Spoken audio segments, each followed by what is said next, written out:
Tēnā koutou katoa. Welcome to this Allen and Clark webinar, Demystifying Operating Models. My name is Charlene Harvey and it's my pleasure to welcome you today. For some of you that this is your first time joining us, so you may not be familiar with Allen and Clark. We are an Australasian-based consultancy dedicated to making a positive impact on communities throughout Aotearoa, Australia and the Pacific. We specialise in strategy, change management, program delivery, policy and regulation, research and evaluation, just to name a few. As an organisation, we give a damn about empowering our clients to overcome society's biggest challenges, which is why we regularly run these free webinars and create desk guides and provide expert advice wherever we can. Right, intros. Let's do some quick introductions. So, Anton, would you like to kick us off? Kia ora, Charlene. Ka mihi tunu i kia koutou, ko Anton Davis tōku ingoa, he uri ahau no Ngāti Raukau ki te Tonga, Ngāti Rangi Wewahi, Ngāti Hei, me Ngāti Parau ki Hauraki Hoki. So everyone, I'm Anton Davis. I'm really happy to be here with you today. I have a particular interest in collaborative operating models. Looking forward to hearing some of your pātai throughout the course of our kōrero today. Yeah, hopefully have some insights to share with you. Nō reira, tēnā tātou katoa. And as I mentioned earlier, I'm Charlene Harvey and I'm the Regulatory Strategy and Practice Lead here at Allen and Clark. So Anton and I have got the great privilege and have had the great privilege to actually work with a lot of clients around their operating models, and the term operating model is something that is bandied around, commonly misunderstood. And what we want to unpack for you today is understanding what an operating model is, highlight some of the key benefits when you're designing, formalizing, refreshing, or simply better understanding your own organization's operating model, and share with you some of our tips and tricks for when you are refreshing or reviewing or designing your own operating model. Okay, let's start at the beginning. So, Anton, how would you define an operating model? Okay, so an operating model is literally that. It's a model that seeks to depict how an organisation operates. If strategy answers the question of why an organisation exists, what it's trying to achieve, then an operating model addresses the question of how it's going to do that. Sometimes they're described as the blueprint of how an organisation operates to deliver on its strategy. Operating models are also often described as the bridge between strategy and execution. There's a lot of research out there that indicates that a lot of strategies or organisations fail to effectively implement the strategies, and that's often because there's a disconnect or a gap between the strategy, the subsequent planning and implementation. That means, or often there's not enough rigour around translating what those high-level concepts in the strategy are intended to mean. And there's not enough intentional design of how the organisation is intended to operate as a whole. So then what we see is different departments and teams within the organisation interpreting the strategy differently, developing their own plans, their own ways of working, and we start seeing what arises as a result is a lack of strategic and operational alignment. That's because there's no blueprint as to how the organisation will operate as a whole. And that's where the operating model offers huge benefits and fits into that planning hierarchy that you can see in the slide. They provide the translation and the guide rails for how the organisation operates. They promote the cues for the planning that needs to take place and the alignment of the implementation effort.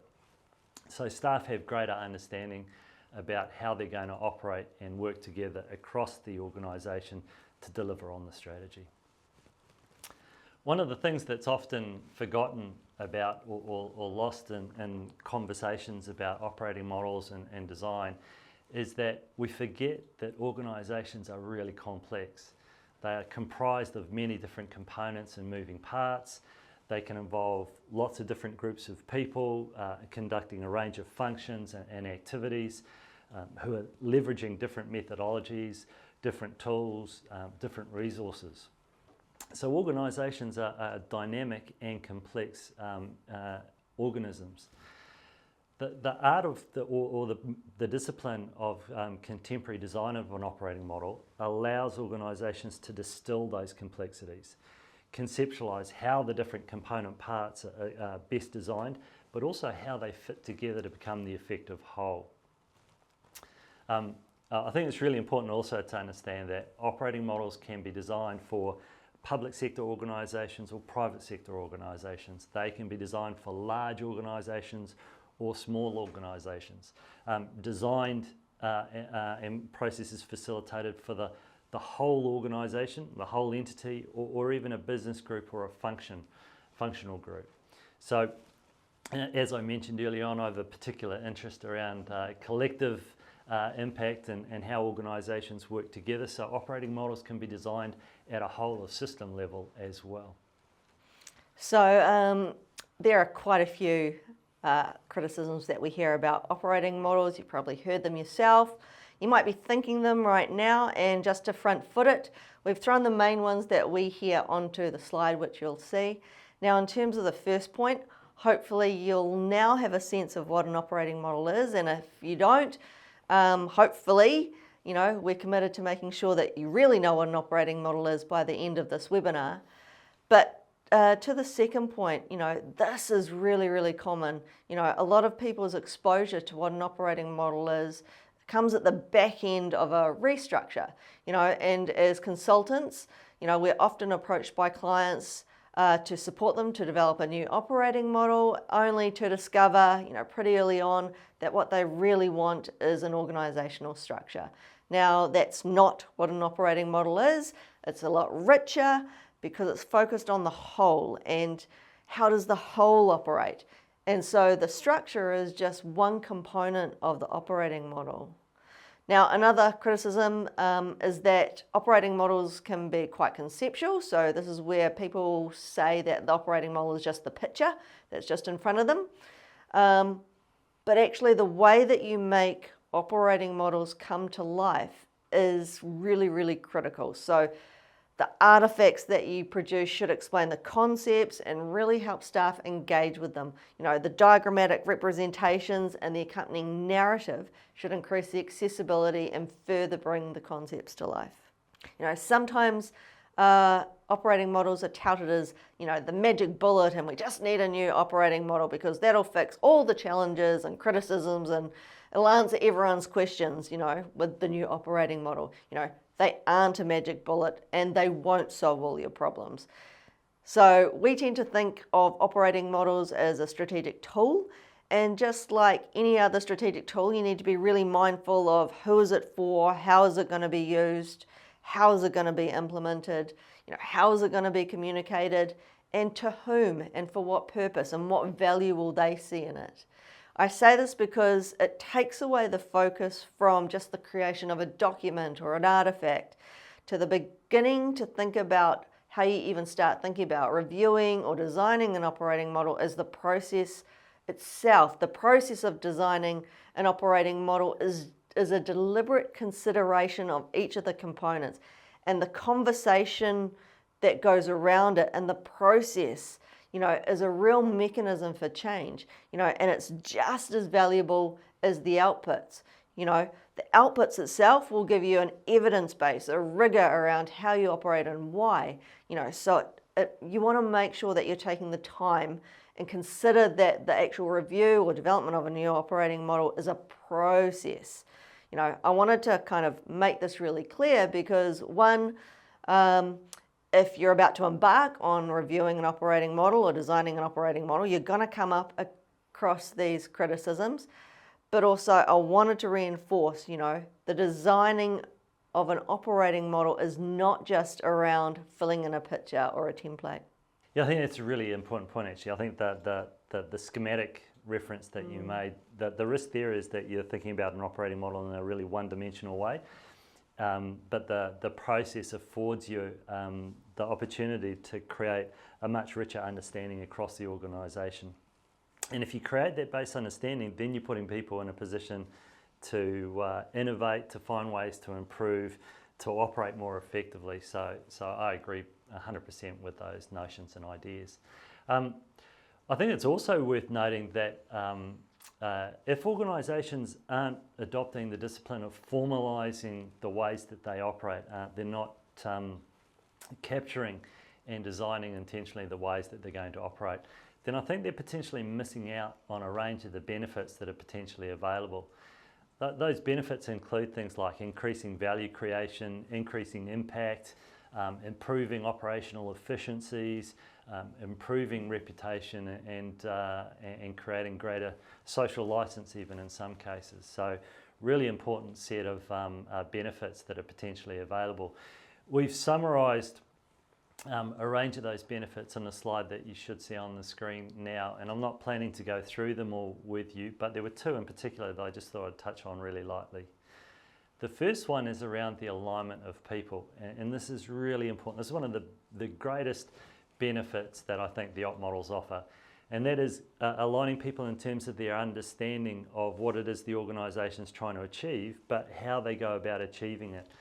And importantly, I think operating models can provide people with line of sight about their role within the organisation and then the contribution they make towards that strategy.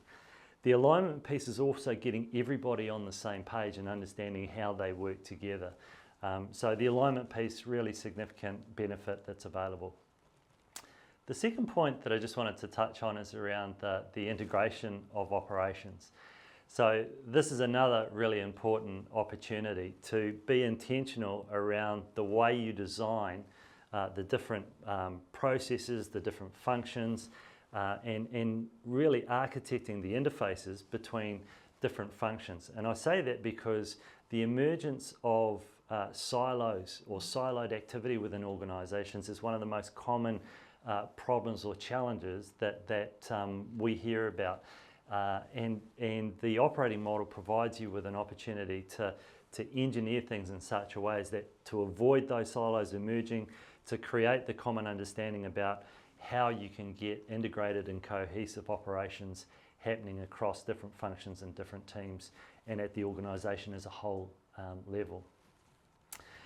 In summary, I think a lot of benefits in there. One of the key ones though, with that increased intimate knowledge that executives in particular can have of the organisation, is that you improve their ability to navigate and manage change. You can improve the organisation's agility as a result. In today's environment, I think that's really important. So what happens when you review an operating model or even design a new one is being really deliberate around the components required to deliver your strategic direction. As Anton said earlier, it's all about the how. Now, there are various frameworks and thoughts around what should be included when you're thinking about redesigning an operating model. And you'll see lots of different pitches and potential templates that you can use around what an operating model is. But what I want to reinforce is the value and the benefit of an operating model is the narrative and the connection and the alignment between all the different components. Now, at Allen & Clark, we use our own bespoke methodology, the 4 lenses, which Anton will go into a little bit later on in the webinar. But basically, when you're designing an operating model, you want to decide what value you want to add, how you're going to mobilise resources around it, what capabilities are going to be required to deliver that value, and what are the ways of working and the culture and the people elements that will underpin it.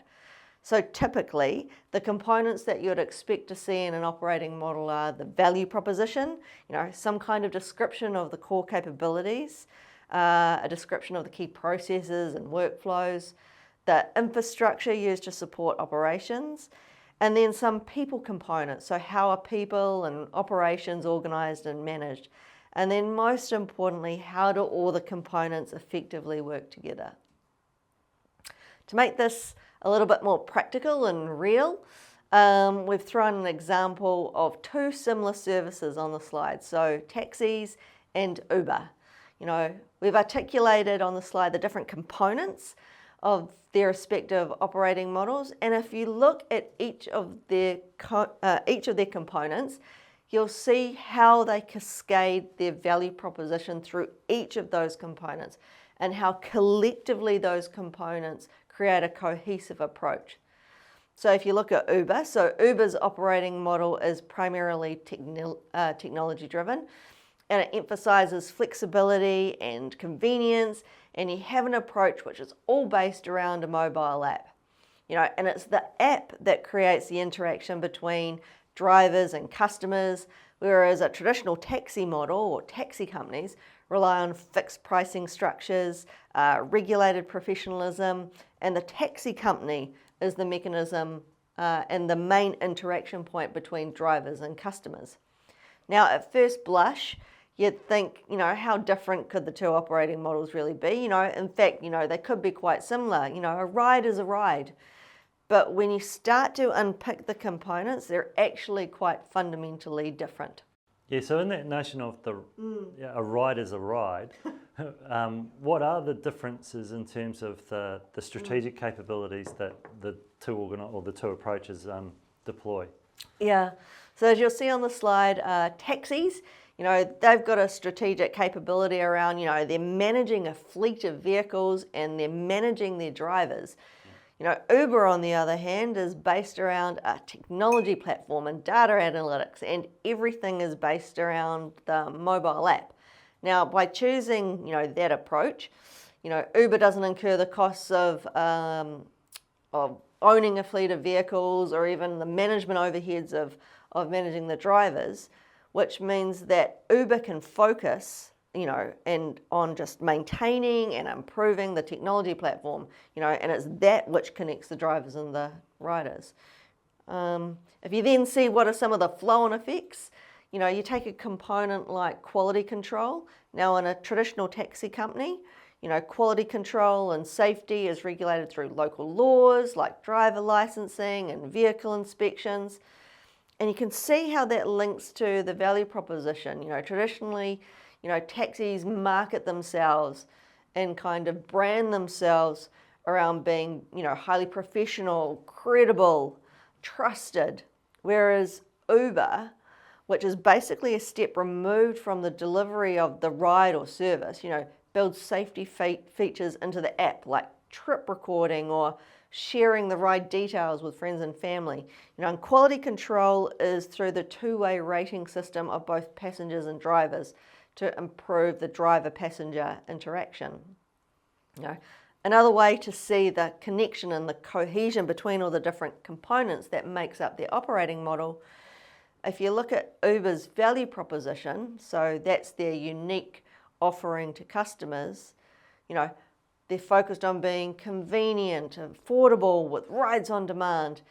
And if you think about the features within the app, real-time tracking of drivers, transparent fare display, and a payment method, it's all built into the app, giving customers the choice and convenience around what cars they use, which drivers they use, the price they're prepared to pay. So hopefully you can see the connection between all the parts to inform the operating models between the two. I personally find Uber quite an interesting operating model because it is very unique. And what started out as a pretty unique idea by a couple of guys way back in 2009 because they couldn't hail a taxi at a conference. And now they have about 70% market share and it's worth around 130 billion. Yeah, it's an interesting example. I think the rideshare model, as you've described there, has actually influenced the taxi firms to then revisit and review their own operating models, and you can see the adoption of technology coming through in some of the taxi services now. Yeah. So some changes to their operating models coming through as well. Mm-hmm. And that's probably a good segue for us to have a little bit of a conversation around what the triggers or the prompts might be that suggest you might need to conduct a review of your own operating model. So we've added a slide to the screen which highlights some of the typical indicators that often are indicators that there's a review required of the operating model. And that review could be something that's quite small, quite minor. It could be something that is not quite gelling within the operation or the organisation. some kind of operational rub, or it could be something much more significant, something much more substantial, something that's broken or fundamentally not fit for purpose anymore. Typically when clients approach us with these kind of operational issues, we apply an operating model diagnostic process to try and understand what's going on. And the most common trigger in actual fact that we find is that an organisation's often developed a new strategy and is working to a new strategy, but hasn't actually gone through the process of formalising or reviewing what changes it needs to make to the ways that it operates to align with the new requirements of that strategy. Sometimes it means that there's just a new capability that's required that's missing. Other times it means that the resourcing allocation is not quite right. More resources are required in one area relative to where it was historically. So these are some of the I guess on the slide, these are some of the triggers that warrant consideration as to whether your operating model is actually designed and configured the way it should be. Yeah, the trigger that I find really interesting at the moment, and the current conversation that everyone seems to be talking about, is AI. And, so organisations are assessing, what's the potential for AI within their operating model. So, how they can harness this technology, what does it mean for their capability set, what governance would you put around it, decision making. So I think, being really mindful around, even just from a review point of view, keeping tabs on these triggers, while it might not, so for example, you might not be adopting AI, but you want to keep tabs on what's happening within the broader market that you're operating. Yeah, I agree with that. Yeah. The broader market one is really important. I think in our current environment, we've got a tariff scenario unfolding in the marketplace at the moment, and the impact of that on organisations manufacturing product in, for instance, China or Vietnam, quite significant impact on their operating models, and that possibly prompts a review of what options they might have. So yeah, I agree. Yes. That's probably an opportunity for us to maybe talk a little bit about the design side of things and the four lenses. So just to share with you a little bit about our approach to designing operating models. Ideally, from our point of view, operating models should be understood by as many people, if not all people, across the organisation as possible. So as Charlene mentioned earlier on, a big focus for us is making the process as inclusive as possible, but also that anything you produce as a result, the artefacts and documents, are as intuitive and logical as possible so that people can engage with the content. The overarching process that we follow is pretty simple and not necessarily rocket science, but it's based around this notion and idea of map and analyse the current operating model that's in use today, analyse the things that are working well, figure out the things that are not, where there are rubs or leakage or opportunities for improvement. The second thing, or the next step in the process for us, is to look at designing the target operating model, or in short, the TOM. So the TOM is the operating model that would be required if we wanted to make sure that we were going to deliver on the strategy and the vision that's contained in it. So to design the TOM, we utilise a methodology called the four lenses. And as the name suggests, there are four lenses, but the idea is that we focus on the design requirements through a particular lens, which allows us to filter out all of the distractions, all of the complexities associated with the other three lenses. And then we progressively make our way through the design process using each of those lenses. The four lenses that we use are value, governance, capability, and culture. So the first lens, value, is value, and through that lens we pose the design question: how will the organisation create the value required by the strategy? In other words, what are the things that we need to do to generate the value that we aspire to create? The second lens is governance, And once we understand what we're going to do to create value, we then pose the question, how are we going to organise ourselves to create that value? How will we coordinate ourselves? How will we make decisions? How will we delegate? How will we lead? How will we communicate? How will we exercise control to ensure that we're successful in creating the value and executing on the strategy? In other words, what are the governance arrangements that we need to have in place in order to be successful? The third lens that we utilise is the capability lens. And having answered the question of how we're going to create value and how we'll organise ourselves to do that, we then pose the design question, what are the capabilities that we need to leverage and have in place in order to be able to do those things successfully? So for example, what are the processes we need to have in place? What are the policies? What are the people that we need to have in place? What human capital? What data? What technology? What financial resources? What tools? What infrastructure, etc. will we need to have in place to enable us to create the value that we're striving to create?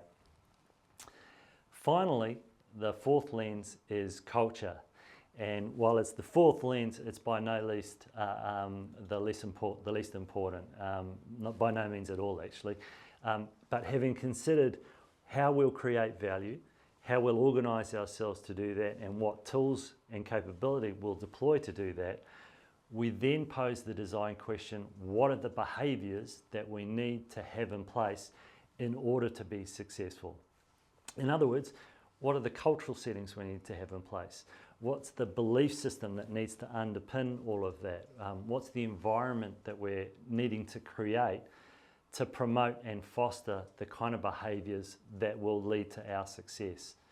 So those are the four lenses, and that's the methodology, broadly speaking, that we utilise. Yeah, what I really like about this methodology is the fact that we always start with value, and that value becomes the foundation to then interrogate each of the other lenses. So it's almost like a bit of a chicken and balance, instead of just, having, what could be a silo around this is the people management approach. It's what is our approach to effectively governing and managing people through a value creation lens. And then I think what's really nice is then, when we collectively look at all those different components and weave together kind of a cohesive story, that becomes your operating model that is easily digested by others. So that's one of the one of the benefits I see from this kind of approach to the design of an operating model, which makes it different to some of the other processes that I've seen that are kind of around. Yeah. Just going back to one of the criticisms that we've heard around operating models is that they're too conceptual. So how do we approach, making it kind of quite distilled for people, and how do we approach setting expectations with our clients around kind of how much detail and when is appropriate? Yeah, I had a little bit of a chuckle earlier on where you were talking about the one-page schematic and that kind of approach. And I think that if there was a tip that I could give to somebody who might be embarking on the process to either review or design the operating model, one of the pieces of advice that I think is absolutely critical to offer is that you need to be really clear about the purpose of undertaking the review, and for any documents or artifacts that you produce as a result, be really clear how they're intended to be used and what the audience is for them. Because if you have a look at a range of different operating models and documents created across different organisations, what you'll probably find is that there's a real broad range, and some of them less effective than others. So we typically use 3 levels of design. We've borrowed that concept from the practice and discipline of architecture in particular, where each level of design is intended for a particular audience and goes into a set level of detail and has particular uses that are associated with that level of design. So the 3 that we use, the first one is the conceptual level. This is a really high level of design. It's typically used or commissioned by senior executives in leadership, and more commonly used as an engagement tool. So to have the broad big picture concept conversations with different organisations to start introducing ideas and the notions. The second level of design is known as the logical level, and this translates that top level set of concepts into a more specific set of representations. So the additional detail typically enables middle management and operational staff to get greater clarity around what the operating model means for them in their particular roles. But this design has other purposes as well. It's quite often used to support the development of business cases and projected costings. So that's one of its intended purposes. The third level of design is the most detailed level of design, and it's called the physical level. And in the operating model space, these designs are used by those people within the organisation who are tasked with building and implementing the operating model. So they'll include things like the detailed standard operating procedures, the individual roles and position descriptions, setting out their responsibilities, system specifications, even the detailed performance metrics, etc. So to give it another example, if we were designing the workforce management approach, at a conceptual level, it might be the workforce management principles, or it might be principles for when you might insource or outsource certain functions. So that would be at the conceptual level.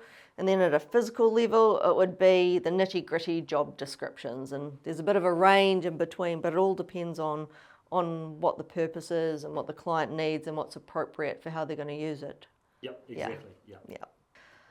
So what we've got on the slide is some tips and tricks for designing operating models.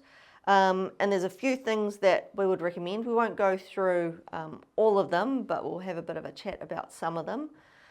So the first one relates to when we're designing operating models, we always use a design team. So this is a set group of subject matter experts from a variety of levels from across whatever the scope of the operating model is. So if it's an operating model for an organisation, you'd have a range of people from a whole lot of different functions, and again at different levels.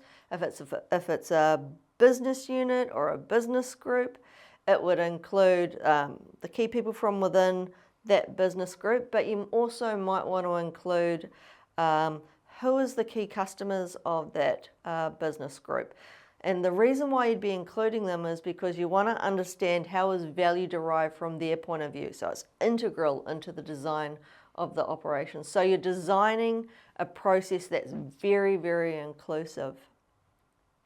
I think we've talked in previous pieces of work that if it's really important to include a customer-centric view, so your external customers, think about how you're building that into the design of the process. They might not be part of the design group, but you'd be including that as an integral part in terms of your current state understanding, but also where are your future customers and how are you getting that intel into the process? Yeah, I think it's a really important point. Capturing the customer voice is one of the real benefits of an inclusive design process. And going back to the collective models I mentioned earlier on, inclusive can mean in that instance you're getting representation from across the different organisations. It might mean you're getting community representation. If it's a whānau-centric service, then making sure whānau voice flows through as well. That's a really good point, because increasingly we're seeing this, a bit of an increased awareness around how operating models for systems can really add benefit and can be really effective to pull a whole lot of different entities, agencies, government, community and private sector together around a common cause and how they effectively work together. We've seen a couple of examples where actually by doing that, a lot of wastage has come out of the system, and suddenly everyone's aligned around what does true value look like. Yeah. The other tip I think we'd include is, this whole dynamic around resistance to change. As we've said before, operating models could be a catalyst for change, but also as part of the design process, you need to be really mindful that there could be some resistance to question the norm or even conceive of something different. So you need to design a process that creates the space and that the people as part of the design group have the license, to innovate and to really think about what could be different. And just be mindful of some of the emotional triggers that could go around it. So there's always a little bit of sensitivity. So just be mindful of how you're wrapping the right support around the people that are involved in the design group, or even the broader program of work to design and review an operating model. I think that example you used there is really important. So I agree with that one. I think there are a range of benefits that you potentially derive from this, but that for me reinforces the merits of the inclusive process that you talked about above. I think when it comes to change and managing any change that might arise from designing a new operating model or implementing it, is that if you're using an inclusive process, then you're building up a level of intimate knowledge across a range of people from different parts of the organisation. You're then potentially creating people who can go back to their teams, educate their teams. You're potentially creating people who can act as champions for the change. You can use mechanisms which potentially promote and increase ownership of the new ways of working that are envisaged. So I think that for me highlights the value of using the inclusive processes. Nice. Because I think, we keep reinforcing process, but if you think about the process to fully interrogate what's happening, where do you want to be, it's that rigor and that evidence and that narrative and that cohesion. So of course, you want people who understand the intent of how does it all fit together to then go back to their respective areas and help implement it as part of their day job. It's kind of like implementation by stealth. Definitely, and I think that knowledge uplift that you talk about, that's a basis, or that's a mechanism that then allows you to find opportunities for improvement, find opportunities for innovation, to understand how you need to shift or pivot when those environmental factors pop up. So those are some of the benefits I was alluding to before, and that type of approach is the way that you access them. Nice. One of the other tips is, anchor in the design of the strategic intent. Now, it actually is a bit of a code form. Make sure you've got a strategy. It's not uncommon for us to go in and start working with a client only to find that their strategy is out of date, or they don't have a strategy, or it's kind of up for grabs. And of course, how can you have an operating model which is the bridge between strategy and execution if there is no strategy? And so we've actually got to start from scratch and actually rehash those conversations so that the strategic direction is really clear, and then you can build out the components to deliver it. So make sure that you've got a strategy and that it's endorsed and known. And then I think lastly is these conversations that you're having around the operating model. How are you adding value? What are the choices you have around adding value? And how are you going to deliver value? They're actually quite strategic conversations. Yeah. They're actually quite foundational conversations, and you need to build in the time and the commitment and the engagement to actually have them and land them. 100%. And you don't want to race through them. And then you want to make sure that wherever you're getting to, that you've got senior leader commitment around them, because they are so fundamental. I couldn't agree more. So I think that the first thing is take the time to have the conversations. I agree with that. Really important. So these are the conversations, for instance, as an example, a regulator. These are the conversations that are going to allow the regulator or require the regulator to articulate its regulatory philosophy. It's going to be fundamental then to designing the operating model and have that posture, that philosophy reflected in the rest of the design. So those conversations are incredibly important. And I think to your point about leadership, time and commitment, I agree with that as well. Remember that we talked about, in your previous point, you talked about strategy.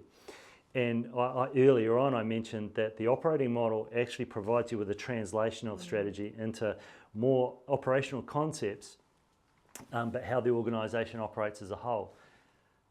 The leadership are responsible for strategy. They own strategy. So fundamentally important for them to be heavily involved in the discussions around the translation of that strategy, around the implementation of it. This is a really important part of an organisation's planning hierarchy. Yeah, Right, I'm really mindful that that was a whistle-stop tour around operating models. I'm hoping that we've met our commitment to really demystify them for you.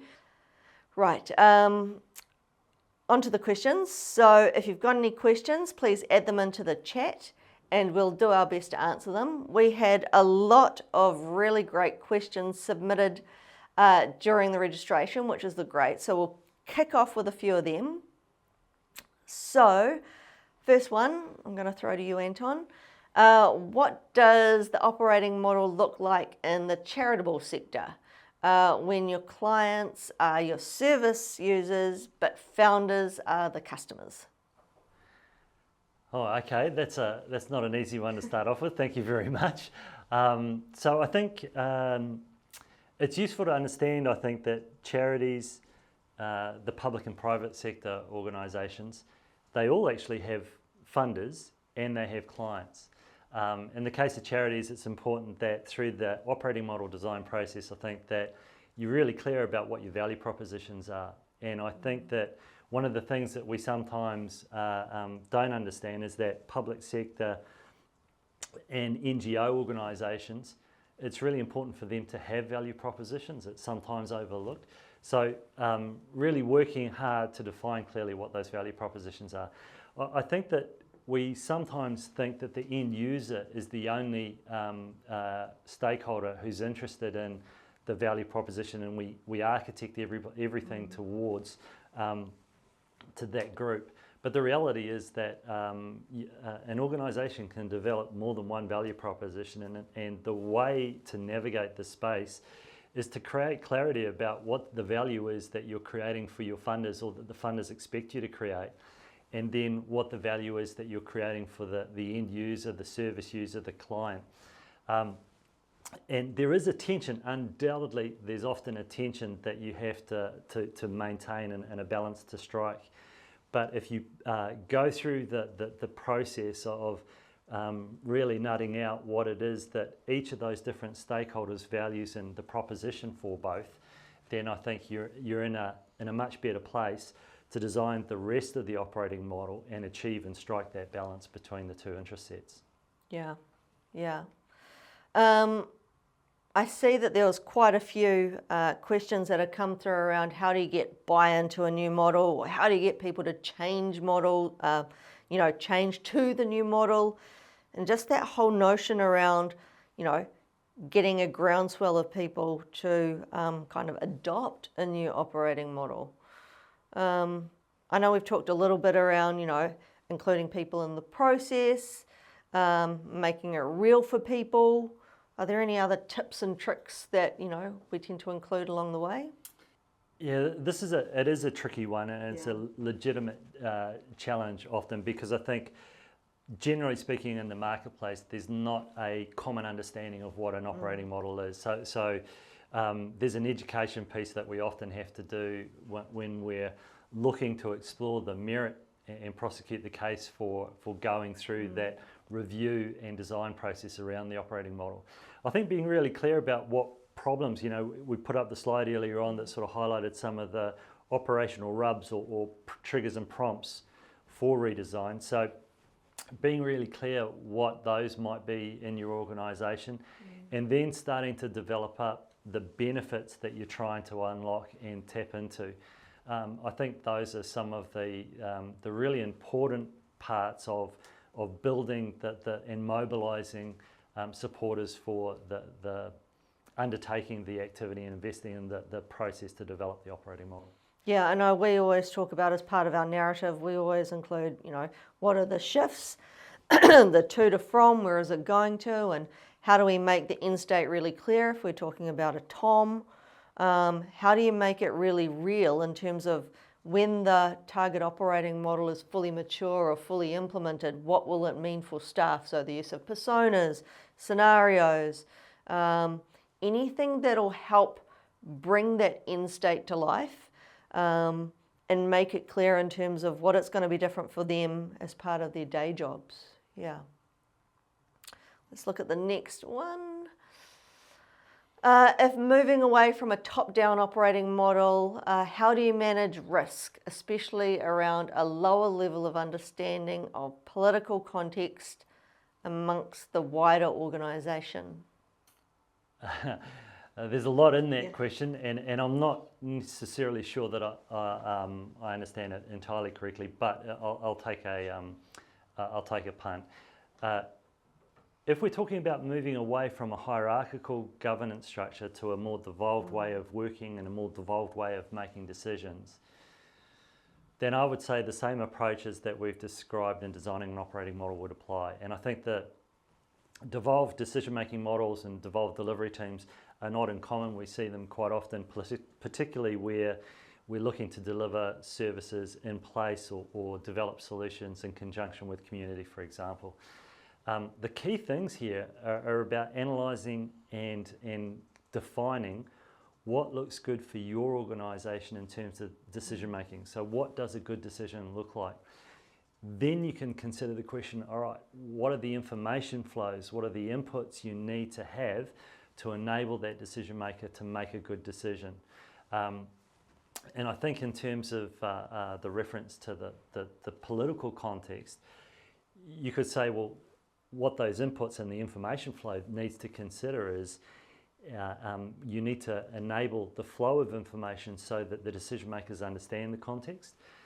You probably need to go further to make sure that there is a common enterprise level view as to what the significance of that context is. So you create mechanisms for and forums for communicating or relaying not just the contextual information, but an interpretation of what it means for the organisation.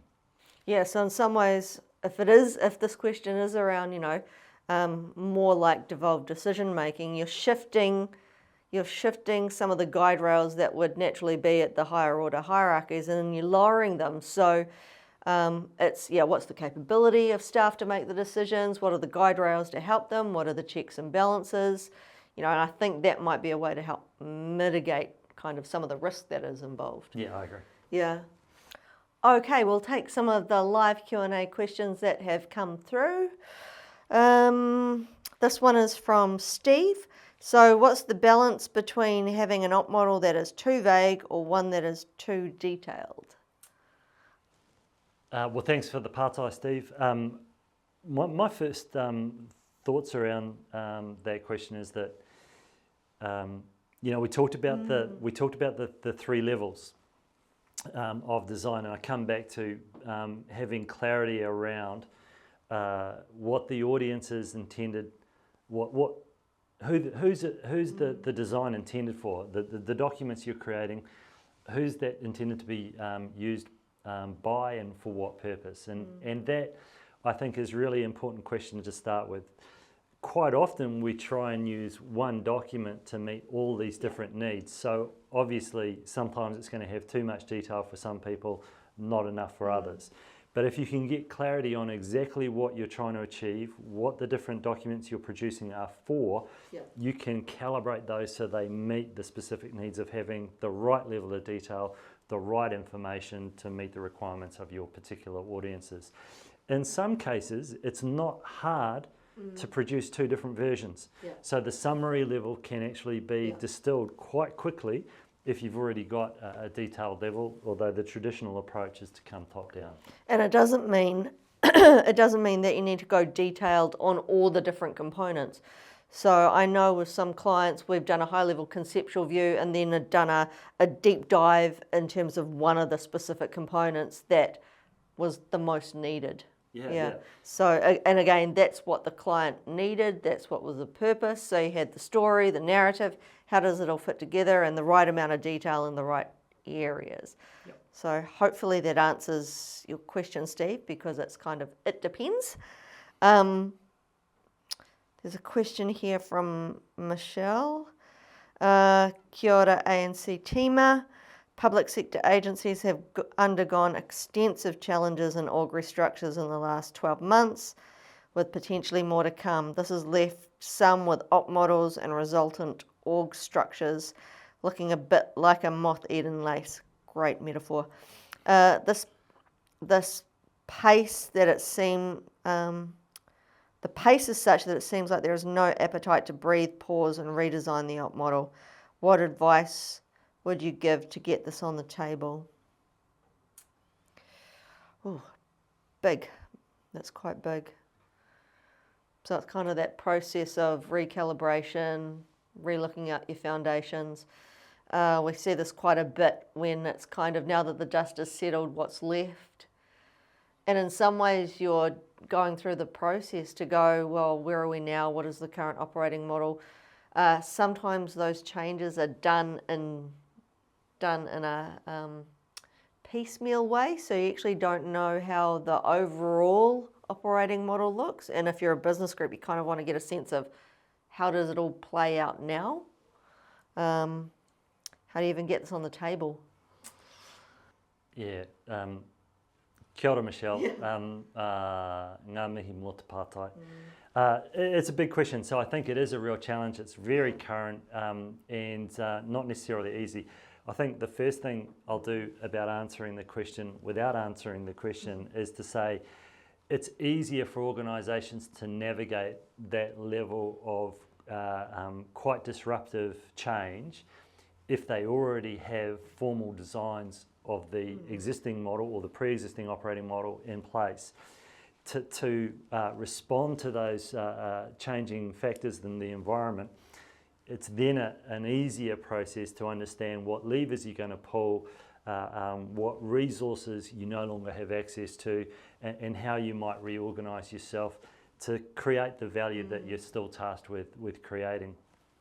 So that is definitely a benefit. Once you've got it in place, you are more agile as an organisation, and I think better equipped to understand how you might respond. In the absence of those formalised designs, at some point there needs to be a commitment to getting the operating model design in the first place, because there's still an expectation, still a requirement that you're going to create value. And in this environment, particularly when it is resource constrained, but there's also heightened competition for limited resources, you want to be able to put your best case forward to be deserving of accessing those resources.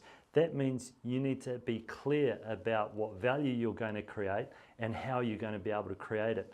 That narrative needs to be influential and compelling enough that funders will want to provide you with the resources that you're seeking. So I think at some point there is a bite the bullet kind of element to the response that's not, I don't think, necessarily the ideal answer, but in some ways that's the reality. But once organisations commit to it, you can actually develop the operating models at pace. And you can find the ways of maximising your impact and the value you're trying to create, recognising that you may have limited resources and what those are. So getting to the point where you understand how to best deploy those resources, how to best organise those resources, those kind of decisions are still available to you through that operating model design process. Yeah, and if we go back to, I'm really mindful of, if operating model is the bridge between strategy and operations, and suddenly you've got potentially either a new strategy that's been left because of the restructure. In some ways, even just going through those key design questions, that re-looking at your operating model will help, and getting those on the table. So given the new capability, given the new mandate, what are the strategic choices that need to be in play? How do you create value with those resources? What are the right capabilities? In some ways, you've already got a bit of a mandate to start asking those questions.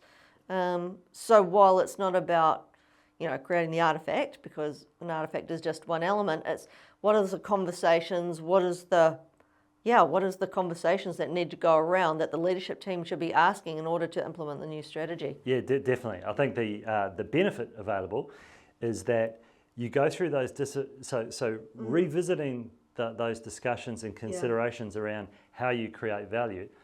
Those are the conversations and considerations that will allow you to tap into new ways of doing things. Those are the things that will allow you to find those innovation opportunities. And those innovation opportunities are potentially the ones that allow you to do more with less. And so the committing to the process, I think, is still the best way forward, and tapping into those benefits. The final point that I was making, you did say that this was a big question and there was a lot in there, so this is a long-winded answer, I apologise. But the final thought that I have on this is that we're in an environment where there are lots of disruptive forces at play. In the course of the last 5 years, we've had a pandemic. We've had geopolitical events occur that have impacted our economy. We now have the local or the current wave of those geopolitics with the tariffs unfolding. So the disruptive factors that we have to grapple with as organisations, the cadence of them is actually increasing. You mentioned AI earlier on. So the impact of these things is actually quite significant, and we're not necessarily suggesting that that's going to settle down anytime soon. The importance, therefore, for these organisations is that we need to be able to respond as quickly and effectively as we can to changing circumstances. And that's the benefit that formalised operating models allow. So even though we're in a challenging position, getting to the point where we've articulated the model, we've intentionally designed it, it puts us in a position to be much more agile, to navigate future change. So I think there's a lot of merit in still pursuing the formal design process, even though conditions are really challenging. Yeah. So this is from Ches. Is there a hack for understanding up front whether a centralised approach or a devolved approach to the model is appropriate? Which is very similar to what we were talking about earlier in terms of delegated decision making, but in terms of a decentralised versus a centralised approach to a structure. Any thoughts? I'm not sure that I've got a hack for that one necessarily, but I do think that you come back to the value and what the value is that you're trying to create, come back to understanding what some of the operational challenges and opportunities might be. Generally speaking, centralised models, traditional models, invariably designed because we like to have centralised control. Devolved models often work where we're either geographically dispersed or we have discrete teams who are working on highly technical or discrete pieces of work, not a lot of commonality across the organisation. So having decision making vested in that part of the operation makes a lot of sense. But if you're in a situation where fundamentally there's lots of operational overlap, lots of repeating patterns across different teams, then the centralised model can work quite well and effectively. But again, just coming back to understanding and analysing what works best in any given scenario. Nice. Where the strategy is 20 to 30 year view and the op model is forced into a reactionary state, what guardrails can be used to keep complex organisations on track? Yeah, this is a good question. Long-term strategies setting out, the aspirations for the organisation over 20 to 30 years, they often benefit from doing further planning. So planning out the stepping stones from getting, essentially from where we are today to that ultimate goal, which is a horizon 20 to 30 years out. So one of the ways that organisations can achieve that is, we have our vision, we're looking to achieve that over 20 years, but from where we are today, we're going to develop a plan that gets us to out 5 years. And these are the activities that the goals we're going to achieve over the 5 years. Operating model designers can be architected in a similar way. So we can actually look at a future operating model, and define where we think that needs to be to enable us to get to that 5-year point. Then we can adopt a cadence of review, refresh and replan to continuously reorient the operating model or refresh the operating model so that it's always fit for purpose, but we've got the next 5-year horizon in our sights. And that way we can progressively make our way out to that 20 or 30-year horizon. I think importantly, then you're not having to fall into a reactive state, you're being proactive with your planning at both the strategic level as well as the operating model level. We've got a question around how do ethnic or ethics and religious beliefs impact on operating models? I've been talking a lot, so I know. why don't you jump in and take this one? This is a really big question because I'd say actually religious beliefs or your ethics would actually permeate through all of your operating model. It would define how you create value. It would create what capability is required, your delivery channels. It could have implications on things like pricing structures, revenue models, delivery models. So if I think about World Vision, Christian-based aid organisation, they are really deliberate that their partnership approach to delivering aid is through Christian-based delivery model, is through their partnership model is very much based around working with organisations in local areas that actually meet or fit their values and ethics, whereas some other aid organisations will be more agnostic around who they engage with in local areas, and it's very much a localised response.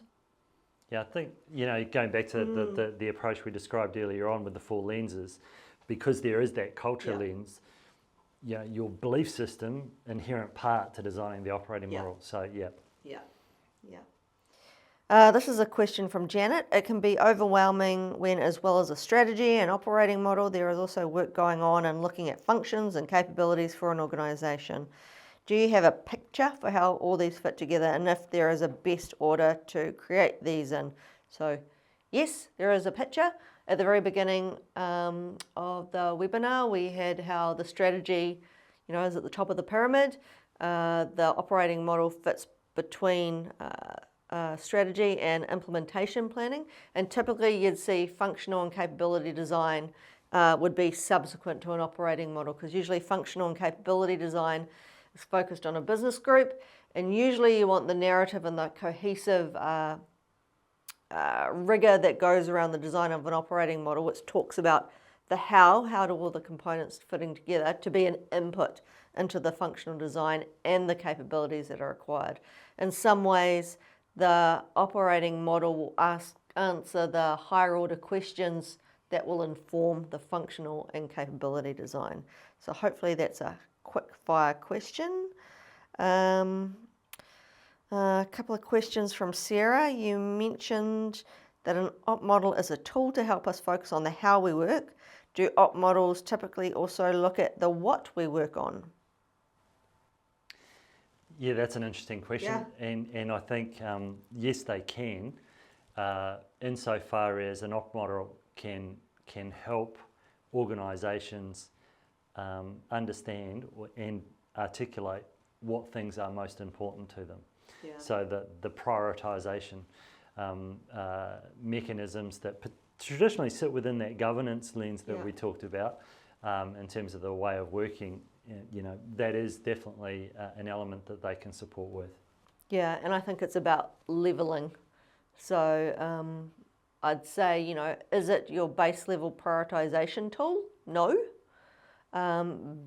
But the higher order conversation around how do you add value, what kind of work adds value, and then how does it all line up?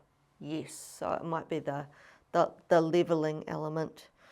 And then she's got a second question. Do you have advice on timeframes for implementing an op model? E.g., if an organisation has gone through a long period of change, restructure, recently reviewed its strategic framework and is now turning its attention to strategy implementation, to what extent should the op model be progressed at pace to implement the necessary changes? I think that's another one of it depends how much change is involved and what's the pathway for change. I've been part of some really radical, large transformational changes where the entire op model has changed. And, that's at least a 5-year journey to, and I call it maturing the op model. It's quite unusual that, depending on what the changes are, that you would shift from your current state to the new operating model or the TOM kind of overnight, because usually people are talking about a new structure when they think we've implemented, and they say we've implemented the new target operating model or the new operating model, and actually all they've done is just, it's a new structure takes place, because we all know it takes time to bed in. So it depends on the size of the change and what is the other change that is going around it. If you're thinking about the operating model as a cohesive whole, so you're really maturing the ways of working, building the new culture, it's going to take time to fully embed and mature. It's not a, wet and forget, or, because you've got a new document or a new structure. Yeah, I agree. There's that analytical piece that you do at the front end to sort of say, this is our current state, this is the target operating model, the TOM, and what's the nature of the shifts that you need to make to get from where you are today to where you want to be from an operating perspective. The significance of those shifts will influence to a large degree the pace of implementation, how much you're taking on, how many tranches of capability you need to develop and deploy, and what kind of time frames are reasonable. So, yeah. In large, complex public service organisations, how do you make good decisions around what operating models you need? I.e., an organisational level model is too conceptual to guide specific functions, but too many operating models for different functions can lead to silos and disconnect. What's the balance? That's a great question as well. I think and we're coming. There's a few questions emerging which are about the pitch and the level, and we come back to that first order of the first principle that we talked about, which is understanding the utility that's required in the audience. So I think answer that question in the first and foremost.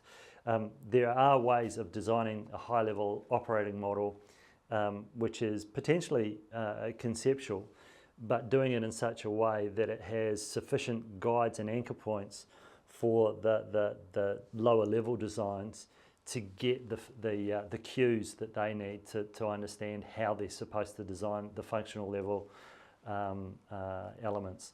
So I think there are ways that you can do it, but being really clear about what you need to see in the operating model design, what level of pitch you require, that's one of the key elements. There is a question here from Richard. So how can organisations ensure successful implementation of an agreed, cohesive target operating model while also allowing for appropriate adjustments in response to the ongoing changes, i.e. policy environment?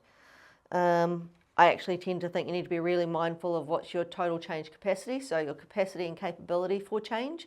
Implementation of a target operating model is basically your change work program, and how do you balance that out? Because you've also got to deliver BAU. So I'd be looking at the total capacity and capability for change, which allows you to make progress. It might mean that you might need to slow up certain parts while carving out a bit of change capability to allow for the normal, it's almost like BAU change, because there is always some reactionary change that needs to happen, especially within a policy environment or a government agency.